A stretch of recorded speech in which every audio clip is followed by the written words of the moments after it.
আসসালামু আলাইকুম। এই যে বড়ি এখন শেষ করলাম দিয়া, 2 মই বড়ি হলো। আহ, 2 ময়ের এইটুকু ফাঁকা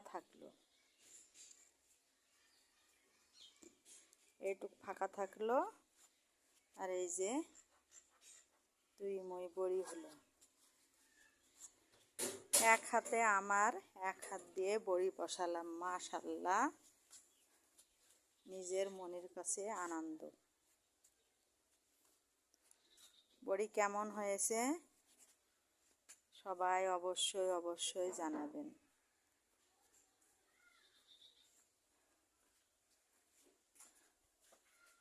বড় বড় বিট দিয়ে, 2টা বিট দিয়ে বড়ি হয়েছে।